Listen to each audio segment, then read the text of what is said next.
तो lock of study में स्वागत है। कुछ देर पहले मैंने वीडियो बना के आप लोगों को बताया था कि बिहार में बीपीएससी की तरफ से एडीओ की वैकेंसी निकाल दी गई है और इसका आवेदन करने की तिथि भी जारी कर दी गई थी, लेकिन डिटेल नोटिफिकेशन नहीं आया था। तो अब डिटेल नोटिफिकेशन आ गया है, हम लोग विस्तार से देखेंगे इसमें क्या क्या प्रक्रिया है इस नोटिफिकेशन में। देखिए सेम एडवर्टाइजमेंट नंबर है 87/2025 और इसमें टोटल पोस्ट 935 है। सबसे ज़्यादा पोस्ट जनरल में 374, उसके बाद जो है आपका ईबीसी में 168 है, पिछड़ा वर्ग में 112 है और एससी में 150 पोस्ट है। एससी में भी बहुत ज़्यादा पोस्ट है, 150 पोस्ट है एससी में। ठीक है, इसमें 319 महिला का सिलेक्शन होगा। देख लीजिए 935 में 319 तो महिला ही जाएगा। और इसमें देखिए इसका जो वेतनमान कितना है, वेतनमान की बात करें तो लेवल 5 का पोस्ट है और 29,200 से स्टार्ट होगा आपका। ठीक है, 29,200 से स्टार्ट होगा आपका लेवल 5 है। योग्यता क्या होगा, किसी मान्यता प्राप्त विश्वविद्यालय से स्नातक या समकक्ष। ग्रेजुएशन मांगा है आपका, शैक्षणिक योग्यता में आपको स्नातक मांगा है यानी कि ग्रेजुएशन मांगा है। उम्र सीमा क्या होगा, 21/8/2025 को न्यूनतम 21 वर्ष होना चाहिए और जनरल के लिए 37 वर्ष है, पिछड़ा अति पिछड़ा के लिए आपका 40 वर्ष है और SC ST के लिए 42 वर्ष है। न्यूनतम 21 वर्ष रखा गया है। और जनरल कैटेगरी से है तो मैक्सिमम अधिकतम 37 वर्ष होगा और पिछड़ा है अति पिछड़ा है जो 40 वर्ष, SC ST है तो 42 वर्ष होगा। बिहार सरकार के सरकारी सेवक को आयु सीमा में छूट का दावा करने की स्थिति में आपको निगत प्रमाण पत्र जमा करना अनिवार्य है। ठीक है, ये था आपका एज से संबंधित। वेतनमान हो गया, एज हो गया और एलिजिबिलिटी हो गया आपका ग्रेजुएशन। नेक्स्ट देखिए क्या है, हाँ मेन है कि चयन प्रक्रिया क्या है, इसका कितने चरण में एग्जाम होगी। चयन के लिए लिखित परीक्षा ली जाएगी और ये ऑब्जेक्टिव होगा, इसमें इंटरव्यू नहीं होगा। सबसे बड़ी बात कि इसमें इंटरव्यू नहीं होगा, इसमें objective multiple choice type question होगा।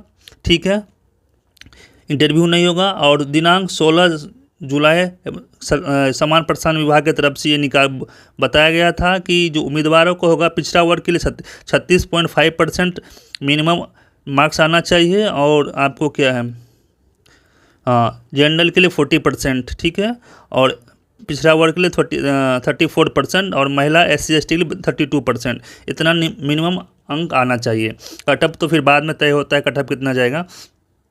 देखिए इसके लिए सिलेबस क्या रहेगा, आपने देख लिया एक चरण में ही एग्ज़ाम होगा, एक ही चरण में एग्ज़ाम होगा। ठीक है, इंटरव्यू नहीं होगा। पहला पेपर जो कि बिहार में लगभग अच्छे पोस्ट के लिए आपको क्वालिफाइंग पेपर होता है हिंदी का, तो हिंदी होगा, इसमें हिंदी और इंग्लिश दोनों होगा। अंग्रेजी 30 का होगा, हिंदी 70 होगा, टोटल 100 नंबर का होगा। मिनिमम 30% नंबर आपको लाना होगा, यानी कि 30 नंबर लाना होगा आपको। 3 पेपर होगा, दूसरा पेपर समान अध्ययन का होगा जो कि 100 नंबर का होगा। ठीक है, और 2 घंटे का होगा, 100 नंबर का होगा, 100 क्वेश्चन 100 नंबर।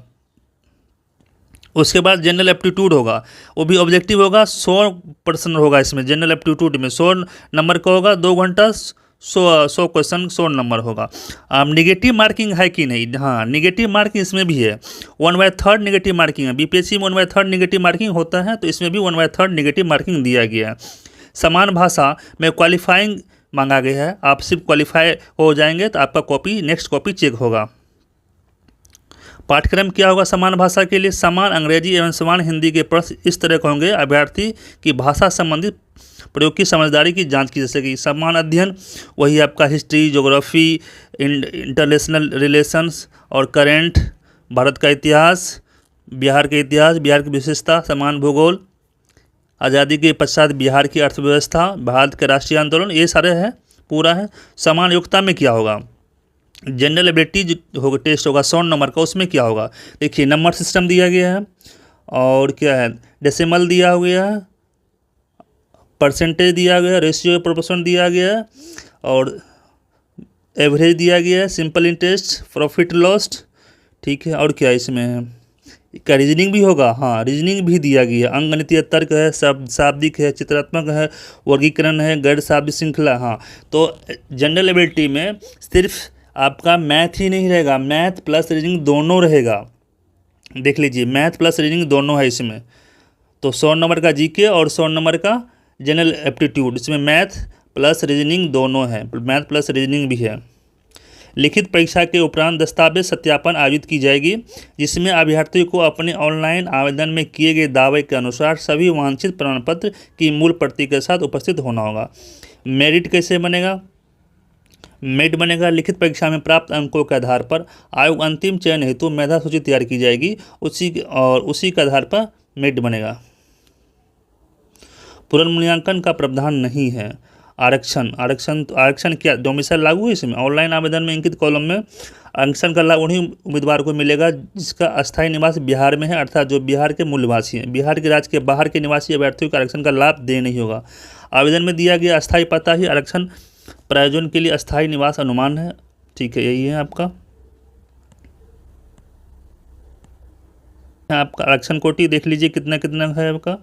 और नेक्स्ट इसमें क्या लिखा गया है, नेक्स्ट इम्पोर्टेंट सूचना क्या है। हाँ देखिए, ऑनलाइन आवेदन में क्या क्या लगेगा आपको? मैट्रिक का प्रमाण पत्र, स्नातक का प्रमाण पत्र, स्नातक का अंक पत्र, पिछड़ा वर्ग अति पिछड़ा के लिए क्रिमिनल रहित प्रमाण पत्र। ठीक है, महिला के लिए अगर महिला के हैं तो महिला के अपने पिता के यहाँ से क्रिमिलियर जो बनेगा वो चाहिए, क्रिमिलियर नॉन क्रिमिलियर वहाँ से चाहिए पिता के यहाँ से। और अस्थायी निवास प्रमाण पत्र यानी कि आपको निवास प्रमाण पत्र भी लगेगा। ठीक है, IWS है तो 26/2019 के आलोक में आपको IWS का सर्टिफिकेट होना चाहिए। और क्या है, पहचान पत्र, फोटो।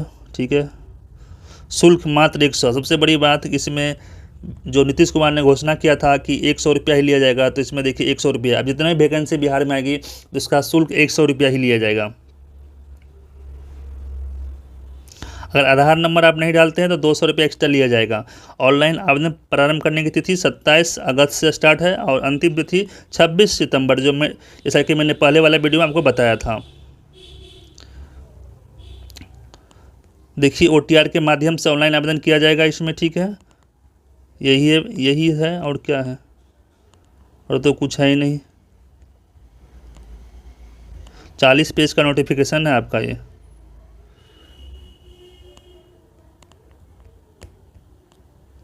यही था एडीओ संबंधित नोटिस।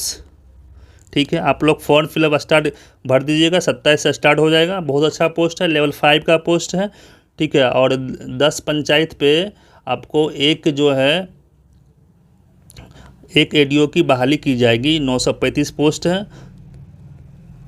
और आप लोग अगर जिसके पास अस्थायी निवास प्रमाण पत्र नहीं है, NCL नहीं है, और सारे इसको अपडेट कर लीजिए।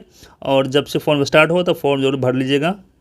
जो कैसी लगी आपको जरूर बताइएगा। लाइक एंड सब्सक्राइब जरूर कीजिएगा। धन्यवाद।